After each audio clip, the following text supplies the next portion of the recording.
If you've never heard of the terms legal fiction or straw man, then what you're about to learn is something that sounds so astonishing that it couldn't possibly be true. If I were to tell you that paying your tax, getting a driver's license, registering your car, paying fines, and attending court are all optional and that you are conned into agreeing with them, what would you think? It has been said that you need to know that you're in a cage before you can escape from that cage. Let's look into how you're being tricked and how your power is being hidden from you. Ah, the government. It loves you and wants to keep you safe and well. It even wants to make paying taxes, fines, and court costs easier for you. How? Well, you'll need to meet your straw man. Your straw man is a fictitious legal entity created at your birth through your birth certificate and the registration of that birth. Here's a definition of straw man. A front, a third party who is put up in name only to take part in a transaction. Nominal party to a transaction. Black's Law Dictionary 6th edition. The term is also used in commercial and property contexts when a transfer is made to a party. The straw man simply for the purpose of retransferring to the transferor in order to accomplish some purpose not otherwise permitted. Barron's 3rd edition. The straw man is an artificial person. The straw man was created by law shortly after you were born via the registration of the application for your birth certificate. The name for the straw man is your name in all capital letters. You will notice that the inscription on the birth certificate in your name is in all capital letters. The English language has precise rules of grammar that make no provision for writing proper nouns in all capital letters. So your name spelled with all capital letters is a fictitious name. Whenever a human being is born, there's two entities. One is the real entity, which is the human being, the flesh and blood, and the other is a legal fiction, a fictional entity that is nothing more than a piece of paper, the birth certificate. Again, we're duped into believing that these are one in the same, and so we're tricked into representing the legal fiction, the straw man, that birth certificate. So when people get fines and things like that, it's actually consulting the legal fiction, the non-existent entity, the corporate entity that is owned by corporations. You have any interactions with the bureaucracy, okay? They're not interacting with you, they're actually interacting with your legal fiction, because they can't deal with a flesh and blood human. Yeah, they have to deal with another corporation. When you start to break down the words that we use and you start to look at the roots of all these words and you actually look at where these words, what these words actually really mean, you start to get an idea of what's going on. The word corporation is very, very specific because it's corp and oration, it's dead speak. So a corporation is something that's dead. It's an entity that exists only in a legal framework. It doesn't exist in any other framework at all. It only becomes an entity through legal mechanisms and legal means.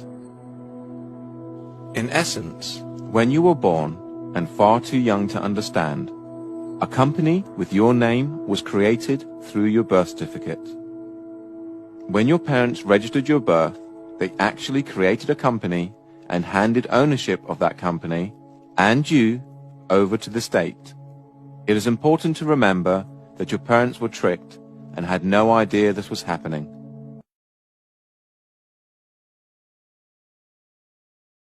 This is why the state can take children from their families and it not be classed as kidnapping. This is where it all began. This is the foundation document. All identification is generated from this document. And these didn't exist before 1933. These only came into being in 1933 when they hatched this plan. They created a corporate fiction with a name just like yours. In doing this, they registered and monetized the spirit and soul of a living being. My name is spelt in all capitals here. So's yours, so's your driver's license, your health card, anything you get from the government, your name is spelt in all capital letters. And when you use any government identification, you are identifying yourself as a corporation, and you are existing within the jurisdiction of corporate law. And just because you didn't know what you're doing, that's no excuse. It doesn't exonerate you from liability. There was a bankruptcy in 1933, and the central bankers came in and said, we have a mechanism whereby you can continue to conduct commerce even though you're bankrupt and there's no money. Pledge your citizens as collateral. That happened in 1933, the bankruptcy. And that, by no coincidence, is why these started to be issued in 1933. So you may be walking around thinking you're free and you have rights. But the bottom line is that you are owned, you're a chattel, you're a slave. And these people own you. And that's why they can do things to you against your will. Because you comply. Right now I'm going to just read a quote from Edward Mendell House and what he had to say in a private meeting with Woodrow Wilson, president between 1913 and 1921, from the private papers of Woodrow Wilson. Quote, very soon, every American will be required to register their biological property in a national system designed to keep track of the people, and that will operate under the ancient system of pledging. By such methodology, we can compel people to submit to our agenda, which will affect our security as chargeback for our fiat paper currency. Every American will be forced to register or suffer not being able to work and earn a living. They will be our chattel, and we will hold the security interest over them forever by operation of law merchant under the scheme of secured transactions. Americans, by unknowingly or unwittingly delivered the bills of lading to us, will be rendered bankrupt and insolvent, forever to remain economic slaves through taxation secured by their pledges.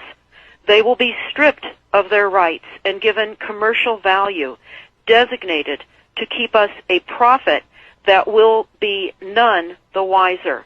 For not one man in a million could ever figure out our plans, and if by accident one or two would figure it out, we have in our arsenal plausible deniability.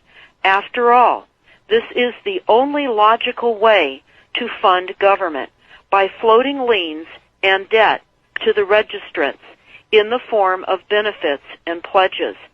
This will inevitably reap us huge profits beyond our wildest of expectations and leave every American a contributor to this fraud, which we will call social insurance. Without realizing it, every American will insure us for any loss we may incur, and in this manner, every American will unknowingly be our servant, however begrudgingly. The people will become helpless, without any hope for their redemption, and we will employ the high office of the President as our dummy corporation to foment this plot against America. Having established plausible deniability, even if people become enlightened that they had a remedy and pursued it, the attorneys, judges, and legislators could claim that they did not understand the people's claims, especially if the technical requirements for achieving it were not followed pursuant to statutory requirements.